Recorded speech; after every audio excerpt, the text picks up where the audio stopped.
Dukhan. Apa itu dukhan? Di dalam Al-Quranul Karim, antum bisa baca di dalam surah Dukhan. Surah Dukhan ayat yang ke-10 sampai 16.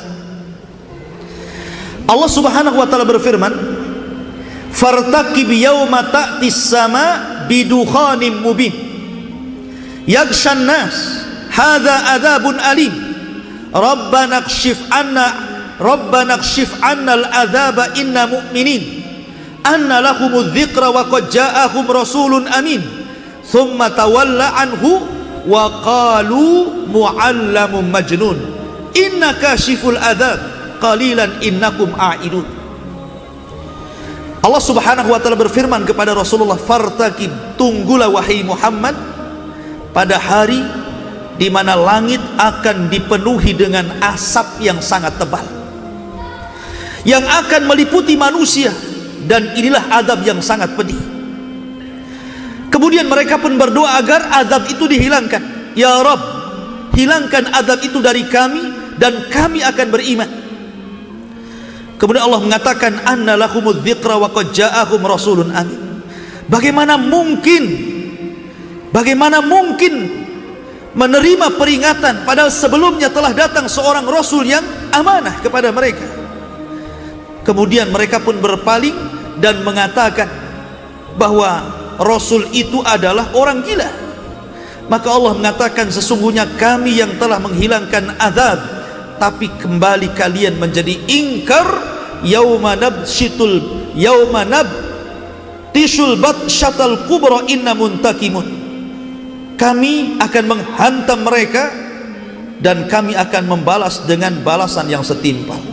Ikhwatu fiddin, surah Dukhan ini adalah dalil dari Al-Quran tentang adanya asap.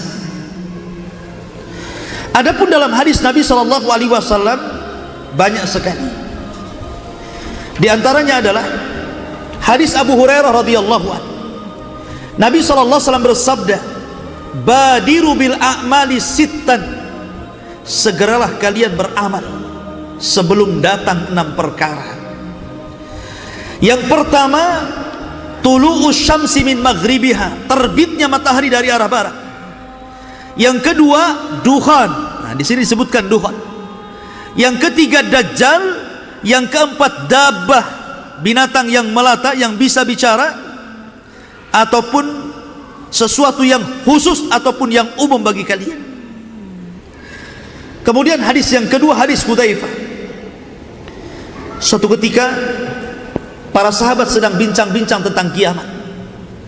Rasul berkata, "Sedang bincang-bincang apa kalian?" Maka mereka mengatakan, "Ya Rasulullah, kami sedang berbincang-bincang tentang kiamat." Maka Rasul mengatakan, "Kiamat tidak mungkin tegak sampai kalian melihat 10 perkara yang merupakan tanda-tanda kiamat besar."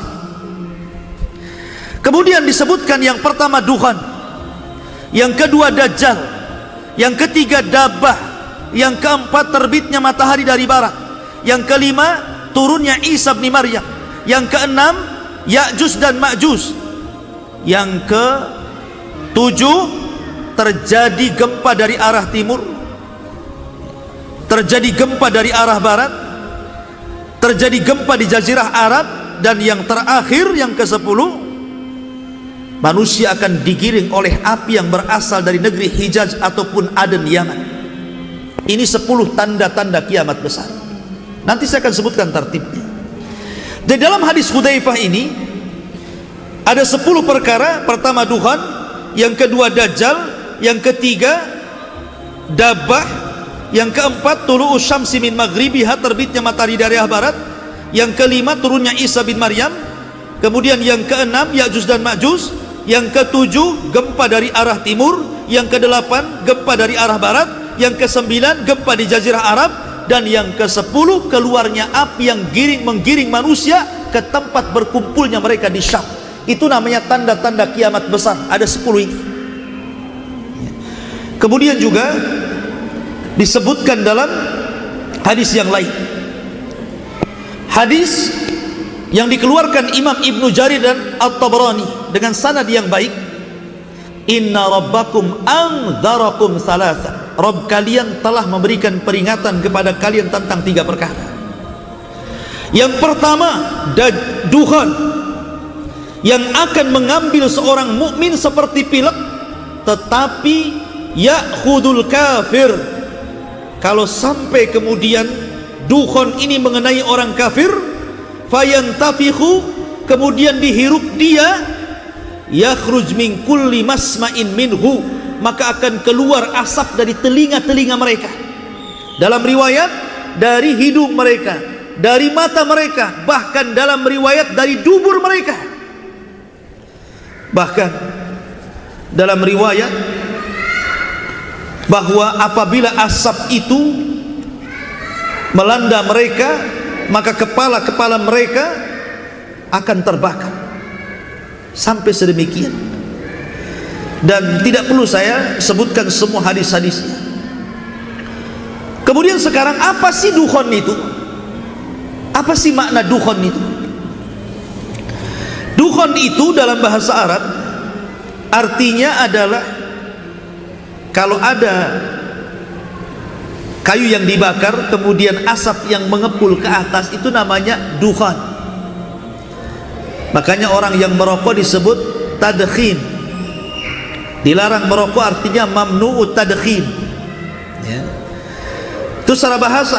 Ataupun orang Arab mengatakan kalau ada debu yang naik ke langit, maka mereka mengistilahkan dengan kalimat dukhon. Itu secara bahasa.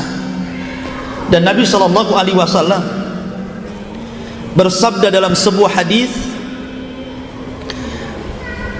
dari Ibnu Mas'ud radhiyallahu an, khamsun qad madaina. Kata Abdullah bin Mas'ud radhiyallahu an, 5 perkara sudah berlalu dari kita.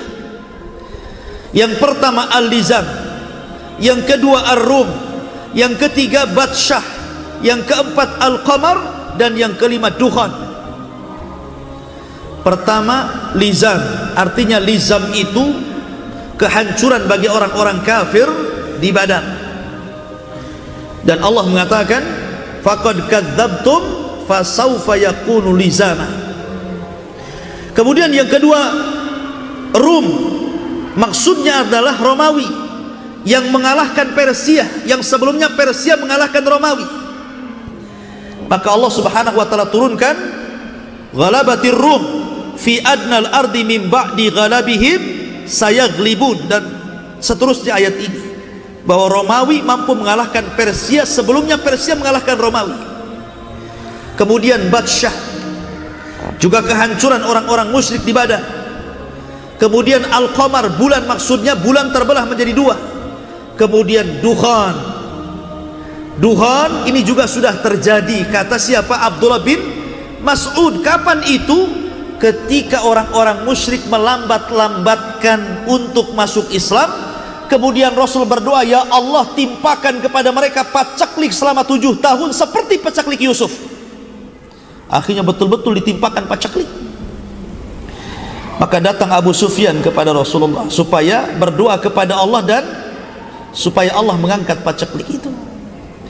Saking tidak adanya makanan, saking tidak adanya minuman, sebagian mereka hampir mati kelaparan. Kemudian mata mereka berkaca-kaca melihat ke langit itu seolah ada asapnya. Itulah yang dimaksud dukhon, kata Abdullah bin Mas'ud. Maka di sini maksudnya adalah karena tidak ada hujan, otomatis apa? Tanah-tanah yang ada di bumi ini mengepul ke langit, terbawa angin, terhempas angin, sehingga di langit itu kayak ada asap. Itulah dukhon, pernah terjadi di zaman Nabi SAW menurut Abdullah bin Mas'ud. Kan nanti ada khilaf tentang masalah ini, ya. Ma'asyiral muslimin yang dimuliakan Allah Azza wa Jalla, intinya bahwa bukan itu yang dimaksud dukhon. Tapi dukhon itu adalah asap yang Allah Subhanahu wa taala ciptakan, asap yang sangat hitam yang akan meliputi satu dunia selama 40 hari. Seorang muslim pun akan pilek dan pusing walaupun sedikit. tapi orang kafir banyak yang meninggal. Tidak tahan dengan sakitnya asap itu. Bayangkan 40 hari asap itu akan turun dan menyelimuti seluruh dunia, masuk ke rumah-rumah, ke kamar-kamar, ke gua-gua, ke gang-gang, sehingga semua orang menghirup dan tidak ada yang tidak menghirup. Jadi sangat mengerikan. Makanya dukhan itu termasuk alamat kiamat besar. Taib. Sebenarnya kalau masalah dukhan ikhwatu fiddin, riwayat-riwayat dukhan ini banyak diriwayatkan para ulama. Banyak diriwayatkan para sahabat seperti Abdullah bin Umar meriwayatkan hadis tentang dukhan. Abdullah bin Mas'ud meriwayatkan tentang hadis dukhan. Abdullah bin Abi Mulaikah, Abdullah bin Abbas, Abu Hurairah, Ali radhiyallahu an, Hudzaifah ibnul Yaman, Abu Sa'id al-Khudri, Abu Malik al-Ash'ari, Wasilah ibn Asqa, dan Hudzaifah ibn Asid al-Ghifari, dan banyak lagi sahabat yang meriwayatkan tentang masalah dukhan ini. Dan kitab-kitab para ulama juga banyak yang membukukan tentang masalah dukhan ini, seperti Imam Bukhari juga dalam sahihnya menyebutkan tentang hadis-hadis masalah dukhan. Imam Muslim termasuk juga menyebutkan di dalam kitabnya bab tentang Kitabul Fitan wa Asrati Sa'a, itu menyebutkan hadis tentang masalah dukhan. Kemudian juga Musnad Imam Ahmad, Sunan Abi Dawud, Sunan Tirmidzi, Mustadrak Hakim, Mu'jam Tabrani, itu semua termuat hadis-hadis tentang masalah dukhan. Termasuk juga Imam Ibnu Katsir, baik dalam tafsirnya atau dalam kitabnya Bidayah wan Nihayah. Kemudian Imam Tabari dalam tafsirnya, kemudian Ibnu Abi Hatim dalam tafsirnya, kemudian Al-Qurtubi dalam Tadhkirah, kemudian Mubarakfuri dalam Syarah Tirmidzi, dan banyak kitab yang memuat tentang masalah dukhan. Masalahnya, kapan dukhan terjadi? Apakah betul sebagaimana yang digambar-gemborkan bahwa dukhan itu terjadi nanti di Ramadan ini, bentar lagi? Dan apakah memang tartibnya seperti itu? Dukhan, kemudian Dajjal, kemudian turunnya Isa bin Maryam, dan begitu seterusnya. Ikhwan, tidak ada hadis yang menjelaskan tentang tartib, karena hadis itu redaksi ke redaksi itu ada yang dimulai dukhan, ada yang dimulai bukan dukhan. Yang dimulai dengan dukhan saja pakai kalimat dzakara, menyebutkan, artinya Rasul tidak menyebutkan tartibnya seperti itu. Lalu siapa yang menyusun? Pertama dukhan, kedua Dajjal, ketiga Isa, siapa? Kok muncul tartib seperti itu? Ini semua kembali kepada ijtihad para ulama. Kalau ijtihad para ulama berarti bisa benar bisa salah, karena Rasul tidak menyebutkan 1, 2, 3, 4, 5 satu dukhan. Enggak, memang ada yang seperti itu, tapi dalam riwayat yang lain tidak disebutkan. Kenapa tidak disebutkan semua riwayat dukhan dulu? Kalau memang dia nomor 1, ada memang riwayat dukhan pertama, tapi tidak semua riwayat meletakkan dukhan pertama. Ada yang meletakkan Dajjal pertama, ada yang mengatakan tulu'us syamsi min maghribiha pertama, gitu ya. Jadi tidak bisa kita pastikan mana duluan. Tetapi saya akan mengambil pendapat yang paling cantik dalam ini, pendapat Imam Ibnu Hajar. Imam Ibnu Hajar pengarang kitab Fathul Bari, syarah daripada Sahih Al-Bukhari. Siapa yang tidak kenal Al-Hafidh Ibnu Hajar Al-Asqalani, pengarang kitab Bulughul Maram? Banyak karyanya. Apa kata beliau? Tanda-tanda kiamat besar itu terbagi menjadi 3. Tanda-tanda kiamat besar terbagi menjadi 3. Ada tanda-tanda yang menyebar di bumi, ada tanda-tanda yang menyebar di langit, dan ada tanda-tanda yang menunjukkan hanya beberapa langkah kepada terjadinya kiamat besar. Adapun tanda-tanda yang awal, kata beliau, tanda-tanda awal yang akan merubah tatanan bumi, pertama keluarnya Dajjal. Pertama keluarnya Dajjal, kemudian turunnya Isa, kemudian keluarnya Ya'juj dan Ma'juj, kemudian terjadi 3 gempa. Ini kalau 4 perkara muncul, maka akan merubah tatanan bumi. Yang kedua, tanda-tanda yang akan merubah tatanan langit dari tanda-tanda kiamat besar. Pertama, dukhan. Yang kedua, terbitnya matahari dari arah barat. Yang ketiga, keluarnya dabbah, binatang melata yang bisa bicara. Yang ketiga, yang ketiga, keluarnya dabbah itu. Ini yang akan merubah tatanan langit. Dan yang terakhir, tanda kiamat yang mendekati kepada kiamat besar. Dan itu dimulai dari api yang menggiring umat manusia dari Yaman ke Syam. Nanti manusia akan berkumpul di situ dan Allah kiamatkan. Dan ini dengan cara, jadi tartib ini kata Imam Ibnu Hajar adalah tartib yang disebutkan oleh Al-Imam At-Tayyibi. Imam At-Tayyibi ini termasuk ulama hadis, ulama tafsir, ulama bayan, dan dia yang mensyarah kitab Miskatul Masabi, dia juga yang mensyarah kitab Al-Kasyaf, dia juga memiliki khulashah dalam usulul hadis. Memang ulama besar, dan itu disebutkan oleh Al-Imam Ibnu Hajar rahimahullahu ta'ala. Jadi posisi dukhan itu di tengah, bukan di awal. Jadi kalau kita urut, Dajjal dulu, kemudian turunnya Isa, kemudian keluarnya Ya'juj dan Ma'juj, kemudian gempa dari arah barat, gempa dari arah timur, gempa dari jazirah Arab, baru kemudian dukhan. Setelah itu terbitnya matahari dari arah barat, setelah itu keluar dabbah, dan yang terakhir api yang menggiring manusia sampai ke Syam. Begitu tartibnya. Kenapa jadi dukhan dulu? Ini tartib ulama. Lah yang ini saja ijtihad ulama ini. Karena dalam masalah tartib ini ulama sangat dahsyat perselisihannya. Tidak bisa diprediksi ini yang pertama, ini yang kedua, ini yang ketiga. Semua punya prediksi masing-masing, punya tartib masing-masing maksudnya. Jadi jangan kemudian seolah-olah pasti akan terjadi dukhan di tahun 2020. Ya memang ada sebagian orang yang memastikan, ada yang kemudian tidak memastikan. Yang tidak memastikan dari segi bahasa seolah-olah memastikan masalahnya, kan begitu ya.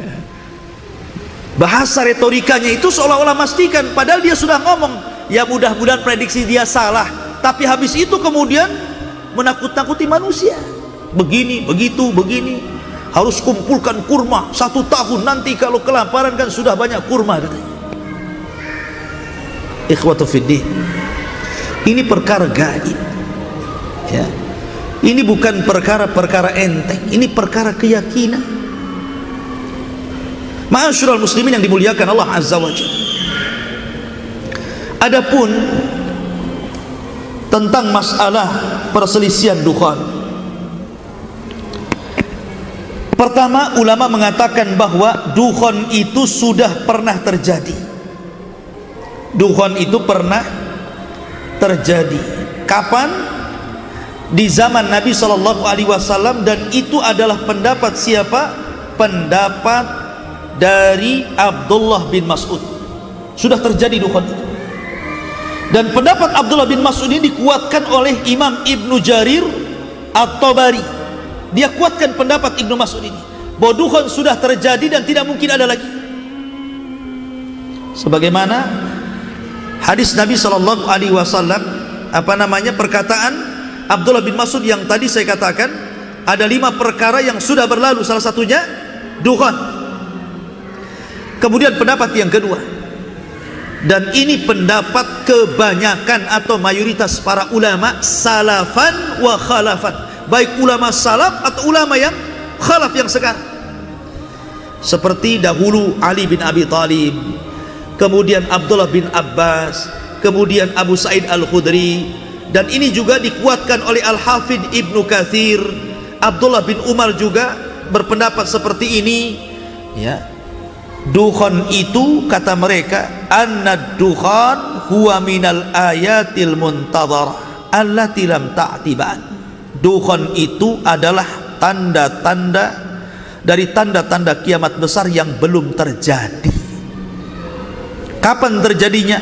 Nanti sebelum matahari terbit dari arah barat, bukan dari permulaan ya.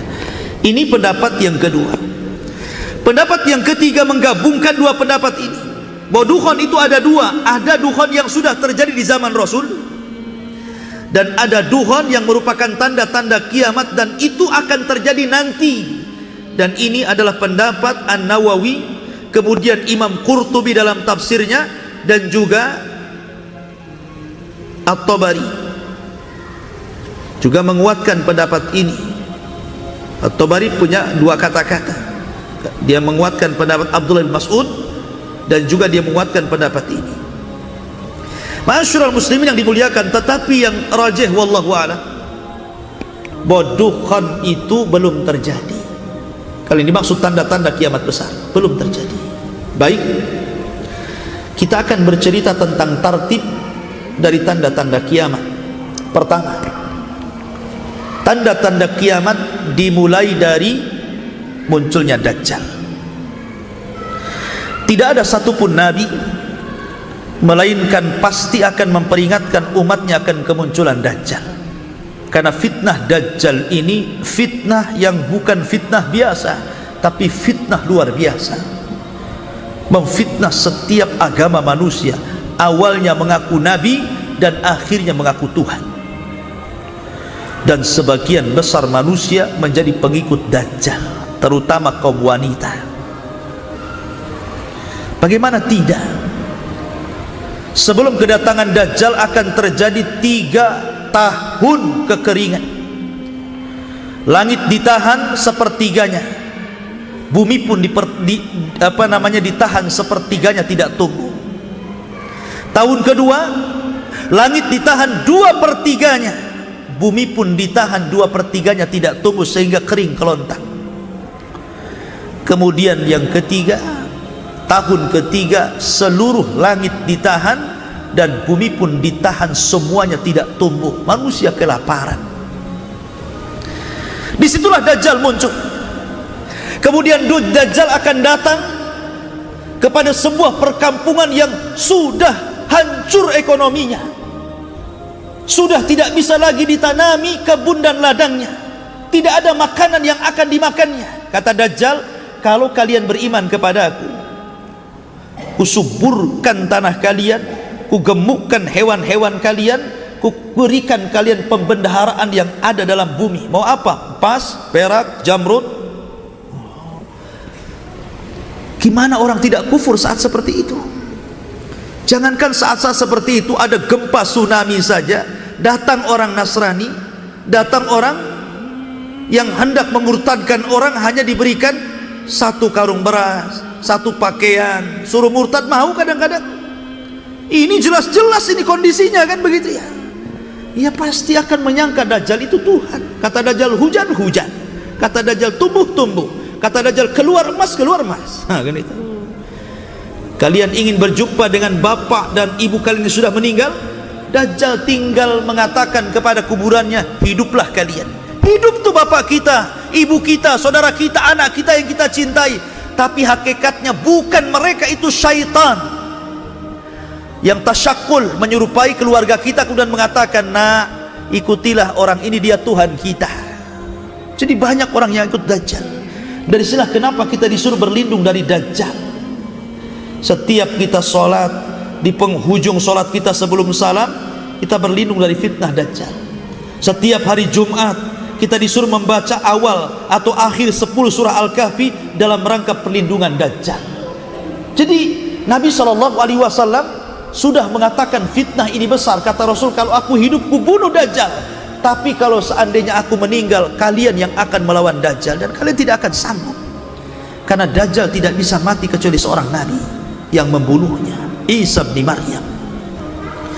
Kemudian Dajjal berhasil mengalahkan Imam Mahdi, sehingga Imam Mahdi harus tinggal di Bukit Tur, dan para prajuritnya yang bersembunyi. Ketika kemudian tidak ada jalan lain kecuali harus jihad, mati syahid atau hidup mulia, maka ketika menjelang subuh turunlah Isa bin Maryam. Tugasnya Isa itu yang pertama kali membunuh Dajjal. Selama 40 tahun dia akan tinggal di bumi, lain dengan Imam Mahdi 7 tahun saja. Tugas pertama membunuh Dajjal. Baru ada tugas yang lainnya, membunuh babi, mematahkan salib, dan akan memimpin kaum muslimin, dan akan memasukkan Islam sebagian ahli kitab. Wa in min ahlil kitab illa la yu'minan nabihi qabla mautihi. Dan sebagian ahli kitab itu akan beriman kepada Islam sebelum kematian Isa. Dan Isa akan memimpin kaum muslimin setelah meninggalnya Imam Mahdi. Ketika di zaman Isa inilah, belum lagi Isa wafat, Allah kemudian hancurkan benteng yang dibangun oleh Dzulqarnain. Di balik benteng itu ada dua kabilah besar. Satu kabilah Ya'juj dan yang kedua kabilah Ma'juj. Jumlah mereka banyak. Satu di antara kita 999 dari mereka. Banyak. Kata Rasul, kaum ini tidak bisa diperangi dan tidak bisa dibunuh, saking banyaknya. Sehingga kemudian banyak orang-orang yang di luar rasnya dibantai, dibunuh dan dimakan, kanibal. Sampai merasa bahwa dia sudah membunuh di luar rasnya, tidak ada satupun hidup. Orang-orang yang hidup di bumi, dia sombong kemudian menatap langit dan mengatakan, qatalna man fil ardi sanaqtuluhu man fis sama. Kami sudah membunuh semua orang yang ada di bumi, kau juga ya yang di langit kami akan bunuh juga, katanya. Maka mereka mengarahkan tombak, panah, lembing, dilempar. Wa makaru makran wa makarna makran wallahu khairul makirin. Mereka hendak membuat makar, Allah pun buat makar. Panah mereka disedot sampai tidak kelihatan di balik awan. Kemudian dikembalikan lagi seolah-olah ujungnya sudah berlumuran darah. Pada Allah sengaja membuat itu, tidak ada orang yang mati. Maksudnya tidak ada makhluk yang mati di langit. Tapi mereka makin sombong, seolah-olah sudah membinasakan orang yang di langit. Maka disitulah Allah tampakkan kekuatannya. Allah kirim satu makhluk kecil namanya Naghaf, ulat, masuk di tengkuknya, satu mati-mati semua. Allah kok dilawan? Mana ceritanya? Siapa yang bisa melawan Allah? Ketika Ya'juj dan Ma'juj habis semuanya meninggal dunia karena diazab oleh Allah Subhanahu wa taala dengan ulat, maka kemudian Allah kirim burung-burung besar mengangkat jasadnya, dilempar tah ke mana wallahu alam, tah ke lautan, tah berantah di mana. Tapi kemudian Allah turunkan hujan, Allah bersihkan lagi bumi sehingga Isa bin Maryam dikembalikan lagi dalam kehidupan yang luar biasa. Tuba liman asya ba'dal masih. Beruntung orang-orang yang hidup di masa Isa bin Maryam hidup, di mana cangkang delima bisa masuk orang di dalamnya. Belum tahu cangkang delima? Sebesar apalah delima itu? Kalau cangkangnya orangnya bisa masuk, berarti delimanya besar. Seperti itu buah-buahan itu. Berarti kalau buah durian antum bisa tidur tuh di cangkangnya itu. Artinya bahwa itu barokah, betul-betul barokah. Dikembalikan lagi bumi itu sebagaimana aslinya, berkah di mana-mana. Sampai Isa bin Maryam kemudian meninggal dunia. Setelah Isa bin Maryam kemudian meninggal dunia, maka kemudian manusia kembali, sebagian mereka kufur dan sebagian mereka tetap beriman. Lah ketika itu orang dihebohkan karena di daerah yang sangat jauh nun di sana, di daerah barat, Hashfun bil Masyriq, di daerah timur, rupanya Allah Subhanahu wa taala kirim gempa, bukan hanya menghancurkan satu desa. Kayak Lombok itu kan satu kabupaten tuh, jadi bubur tuh. Ini bisa menghancurkan satu negara. Dari timur terdengar ada gempa satu negara rata. Maka Orang pun heboh dengan berita tentang ada gempa yang bisa menghancurkan negara-negara. Baru saja mereka mendengar di arah timur itu terjadi gempa yang dahsyat, dari barat pula mereka mendengar bahwa sama di barat juga terjadi gempa hebat sehingga menghancurkan negara-negara. Setelah itu rupanya di Jazirah Arab pun terjadi gempa di mana-mana, satu dunia. Sehingga orang kemudian kesulitan tempat tinggal, kesulitan ekonomi, keadaan mereka miskin. Mulailah kemudian mereka semakin jauh, maka sebagian mereka semakin kufur, tapi ada juga yang masih istiqamah di situ. Maka dalam kondisi seperti itu, tiba-tiba Allah mengingatkan mereka agar mereka tobat. Fartaqib yauma ta'tis sama bidukhanim mubin. Di sini letak dukhan, bukan di awal. Di sini letak dukhan. Allah tiba-tiba mengirimkan dukhan, satu dunia gelap dengan asap. Asap ini masuk ke rumah, ke gang, ke gua, ke jalan. Tidak ada satupun kecuali menghirup dukhan. Setiap hari banyak orang yang meninggal gara-gara menghirup dukhan ini. Ma'asyiral muslimin yang dimuliakan Allah Subhanahu wa taala. Akhirnya mereka pun mulai sadar mereka sudah jauh dari Allah Azza wa Jalla. Mereka berdoa, Rabbana kshif anna al-adzab inna mu'minun. Ya Allah, ini orang-orang yang ahli maksiat ini berdoa, ya Allah, angkatlah azab ini, angkatlah asap ini, kami berjanji akan beriman. Lihat. Akhirnya Allah Subhanahu wa taala pun mengangkat azab itu, hanya 40 hari saja dukhan itu. Tapi sudah banyak orang mati, sudah banyak terbakar kepalanya, terpanggang seperti kepala ikan. Ya. Maka ketika dukhan, sebenarnya dukhan itu alamat terakhir bagi orang yang ingin bertobat. Karena setelah ini akan muncul alamat di mana orang sudah tidak diterima lagi tobatnya. Harusnya ketika dukhan itu dihilangkan Allah Subhanahu wa taala, yang tadinya berzina berhenti berzina, yang tadinya minum khamar berhenti minum khamar, yang tadinya nyembah berhalanya dibuang, bertobat kepada Allah Subhanahu wa taala. Setelah hilang adabnya, kufur lagi sebagian orang itu. Maka ketika di malam hari yang sangat dingin, semua manusia tidur. Ketika datang di waktu subuh, orang-orang yang beriman bangun sebagaimana kebiasaan mereka sholat subuh. Tapi orang-orang kafir munafik terlelap tidur. Baru mereka terbangun di jam-jam yang sudah lewat sholat subuh. Tapi langit masih gelap, seperti gerhana matahari total. Ditunggu sampai duhur, tidak ada juga matahari muncul. Ditunggu sampai asar, tidak muncul juga. Ditunggu sampai maghrib, tiba-tiba matahari harusnya tenggelam, tiba-tiba muncul dari arah barat. Di sini Allah Subhanahu wa taala menutup pintu tobat. Yauma ya'ti ba'du ayati rabbi, pada hari di mana nanti akan datang tanda-tanda kuasa Allah Subhanahu wa taala, maka tidak akan bermanfaat lagi. La yanfa'u nafsun iman, maka jiwa tidak lagi bermanfaat keimanan sama sekali. Baik yang sebelumnya tidak beriman atau sudah beriman tapi belum beramal soleh, kata Allah, tidak bermanfaat lagi. Kalau sudah terbit matahari dan ada yang mengatakan 1 hari, ada yang mengatakan 2 hari, ada yang mengatakan 3 hari, maka semua manusia menangis. Kenapa menangis? Para dai berhenti berdakwah, para ustadz berhenti mengajar, orang-orang yang minum khamar berhenti mabok, orang yang berzina berhenti berzina.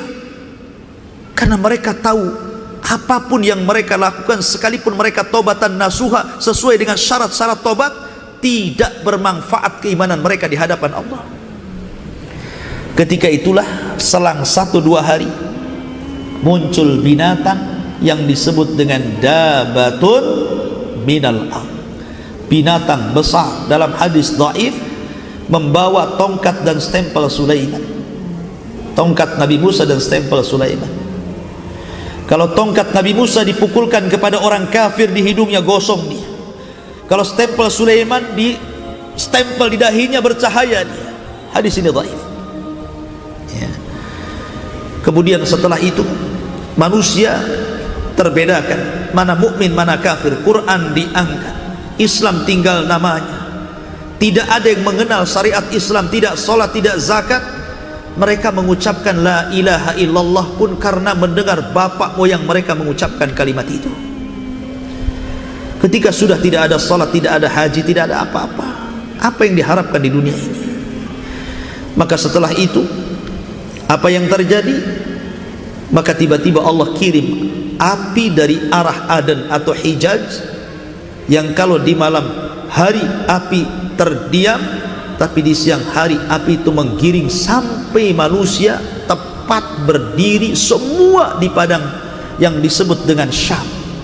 Syam, negeri di mana manusia akan berkumpul di situ. Ketika itulah Rasul mengatakan la taqumus saah illa ala syiraril khalqi. Tidak tegak hari kiamat kecuali akan ditimpakan kepada manusia yang paling buruk. Karena sebelum ini terjadi Allah akan kirimkan angin. Angin yang sangat dingin yang akan menerpa ketiak-ketiak orang-orang yang walaupun dalam hatinya memiliki sebiji dzarah keimanan, meninggal. Sehingga orang-orang yang beriman tidak pernah merasakan tiupan sangkakala pertama Israfil. Yang akan merasakan tiupan sangkakala Israfil itu adalah orang-orang kafir. Dan yang pertama kali mendengar tiupan itu adalah seorang laki-laki yang sedang memperbaiki bak minum untuk untanya. Tiba-tiba jatuh mati, disusul dengan orang yang di pasar, di jalan-jalan, kemudian di rumah-rumah. Bayangkan satu malaikat, kekuatannya sama, bahkan melebihi seluruh manusia dan seluruh jin. Kalau seluruh manusia dikumpulkan, dihidupkan kembali, seluruh jin dihidupkan kembali, kemudian kekuatan mereka dibandingkan dengan satu malaikat Israfil, maka malaikat Israfil jauh lebih kuat daripada kekuatan seluruh manusia dan jin. Sekali tiup, hancur, mati semua manusia, bahkan malaikat. Makanya Nabi SAW pernah tidak enak minum, tidak enak makan. Ditanya kenapa Rasul? Kata Rasul, bagaimana aku akan enak makan, tidur, sementara aku memikirkan Israfil sudah siap meniupkan trompetnya, memandang matanya ke arah, siap diperintah Allah Subhanahu wa ta'ala.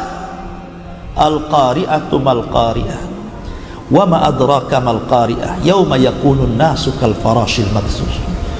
Dan itu masuk kepada kiamat. Intinya bahwa tidak benar kalau dukhon itu akan terjadi di bulan Ramadan ini. Wallahu a'lam. Karena jelas hadisnya juga maudhu, palsu. Kemudian tartib ulama juga, ada yang mengatakan di awal, ada yang mengatakan di tengah, ada yang mengatakan di akhir.